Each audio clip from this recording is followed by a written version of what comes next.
Hello cosplay world, we're starting to answer some of your, I'm starting to answer some of your questions. Yeah, yes. Use correct pronouns, okay? This is one for, I am dyslexic, and hopefully these videos are a bit easier to write or to make than to edit, or than to write a, say, 2-hour long rant. Wait, I mean, I'm totally dyslexic, so it takes me forever to write these things, or I end up with a really short rant, and it's not very, it doesn't explain a whole lot. It's not very useful. Okay. And also because my vids are being edited down to a higher quality, I would say. However, the whole series themselves are shorter. So you know, with like vids that are only construction projects are only 1 video long, and maybe armors can be 5 videos long, and those used to take me, a lot. So I've come a long way. I remember my first prop sword. If you go back to the prop sword video, that was 19 just for a sword. Oh boy, I don't know. There's some days I kind of want to take those down and remake them. Oh well. Or maybe I'll put annotations on them. Just put them to where there's a higher quality picture. Yeah, I think that's a good thing to do. But I have a few questions, and I completely forgot to write down the names of the people who sent in questions. I'll be answering these, say, Monday, because I usually put 5 videos up a day a week, and since I've got these shorter videos, I have the time to put, say, 1 explanation video up, and then a few of the let's make cosplay videos up. Oh wait, okay, so, alright, one question I've gotten, which is very easy to answer, is where do I find EPS foam? Because you guys see me use this quite often, and it is one of my favorite materials. Well, it's found in home improvement stores. It's usually near the sheet material or the wood. Why is that? It's because it's huge. When you buy this stuff, it's in a big 4-foot by 8-foot sheet. So if you're going to buy this, I recommend bringing a ruler and a marker and a saw to cut it, because I have to cut these into 4-foot by 8-foot sections to fit it into my car. And I usually get the 2-inch thick, because this is the easily available, this is the thickest EPS foam that's easily available, and I like to have as few layers as possible, because every time I layer it, I have to finish where those lines are, and those are kind of dead giveaways, and they don't look great when you have a huge series of lines around a big prop. So, although if I had, so fewer lines are better. Anyway, yeah. The second question I have here is kind of the long one. So, it was asked about power armor for a Chaos Space Marine. Alright, there's lots of ways. I mean, there are lots of ways to make armor. You probably won't see me using resin or fiberglass that much because of I don't have a garage. This is a room we have dedicated to cosplay. I can do so, however, I bet that's going to have to wait till I have the room completely situated. And off camera, I assure you, it's just piles of supplies, and I still have so much more stuff in my car that I just got from my mom's house, which is where I picked this up. This was at my mom's house, where I was storing things. Anyway, so vacuum forming. I used to do vacuum forming, but when I moved to the other apartment and here, I don't have the machine anymore. I gotta set that up. So vacuum forming is when you take a mold and you take a piece of plastic. This is not the best plastic to vacuum form, and you put it over, you heat it up, and then you suck it and you form it. Yeah. But I usually save vacuum forming for when I need to make projects that have multiple parts that are exactly the same, and that doesn't come up very often for me. It is true that you can get, you can do this. You can just do this for the pure look of the vacuum forming. But I don't know, it's not always necessary. The reasoning behind this choice is more of, do I like the edging of a piece that I've carved or glued together or layered in various materials over a seamless kind of shape.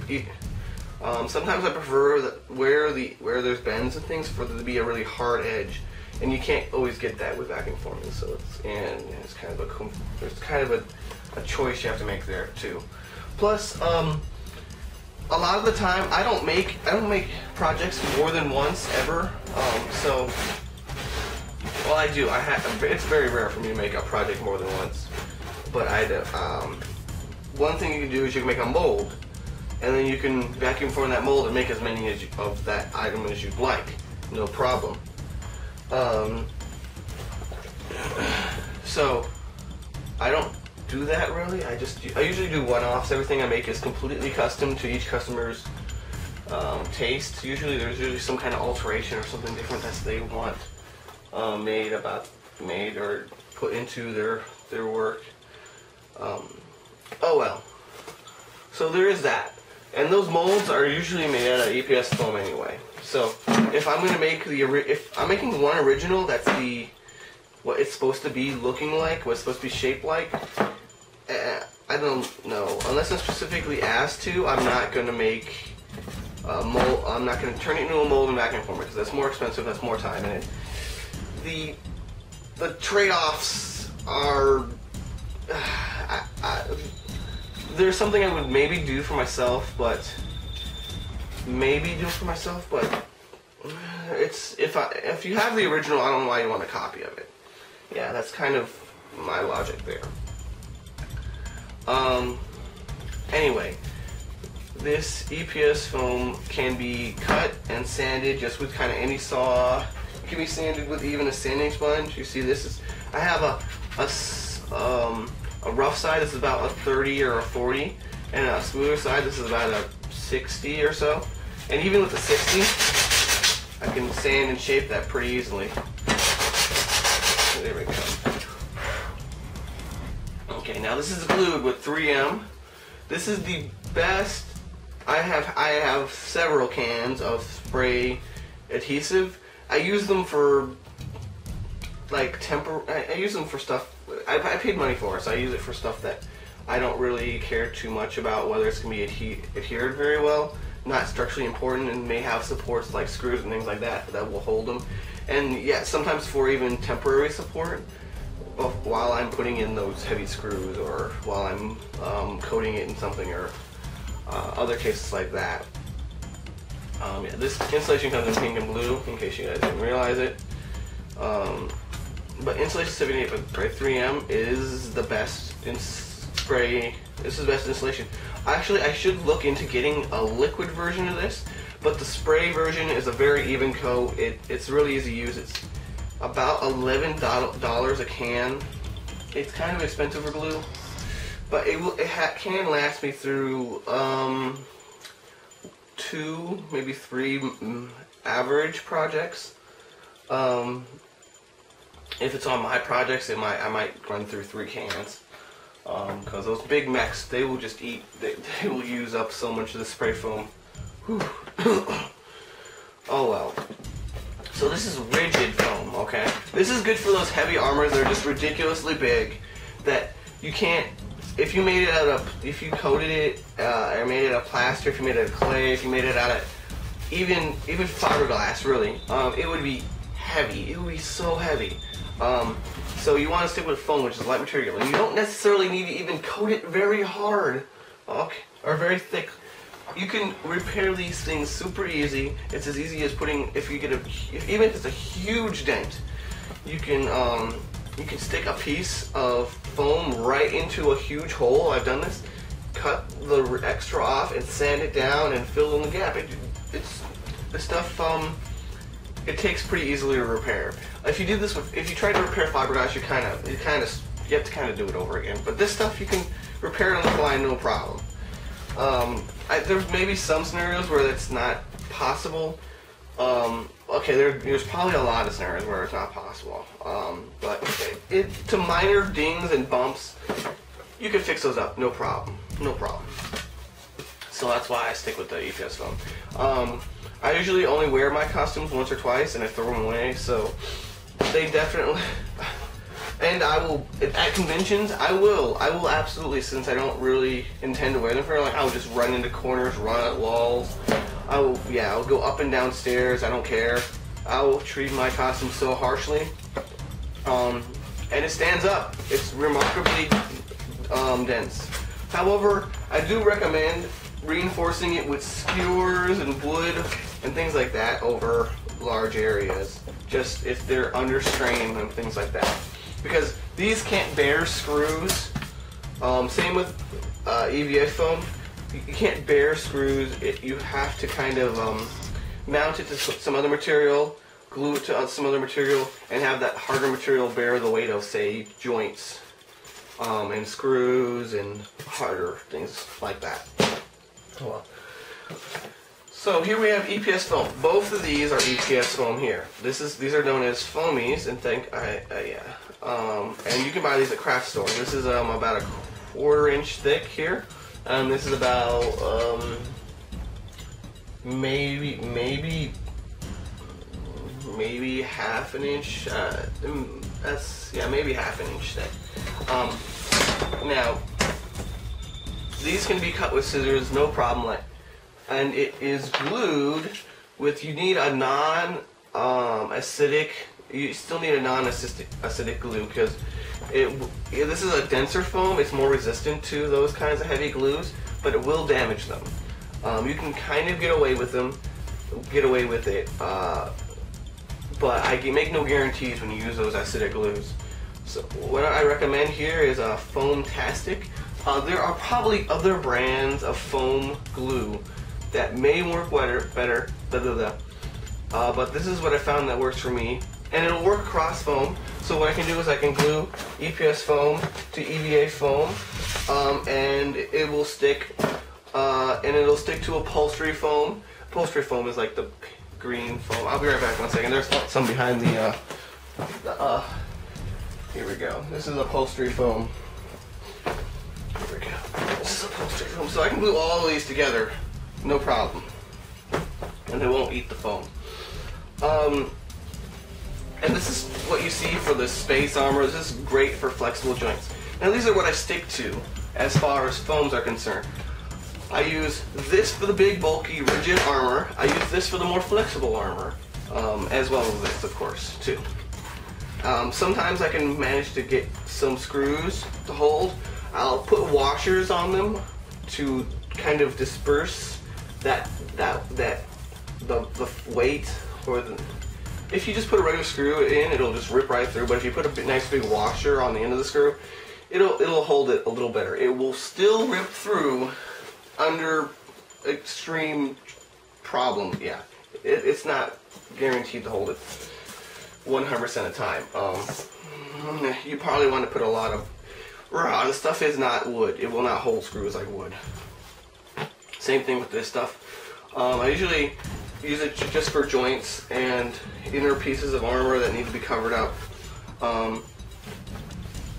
So there's that. Fiberglass is the way to go. I think I went over the rant with fiberglass where you need a mold, and if you have the original, I would just work with the original. In most cases, I have used fiberglass molds for work that was kind of seamless. If you want a really seamless work, you kind of go with fiberglass or vacuum forming. Fiberglass requires a lot more finishing than foam. It takes a lot more sanding, a lot more work to make it look as nice as something I made out of foam. Or at least as smooth, I should say. As smooth, I should say nice. As smooth. Oh well. I don't use cardboard because I do in very, very specific situations, but not really. Now, you will not see any spray insulation foam. I will not use it. I will not use it.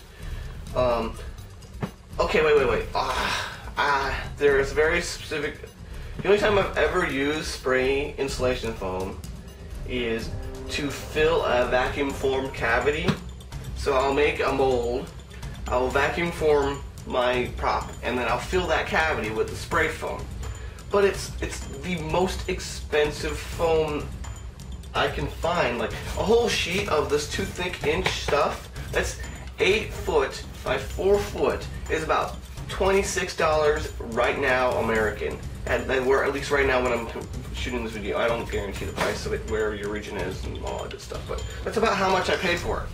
But a can no bigger than this, and that may produce a volume of maybe twice this, is about $13.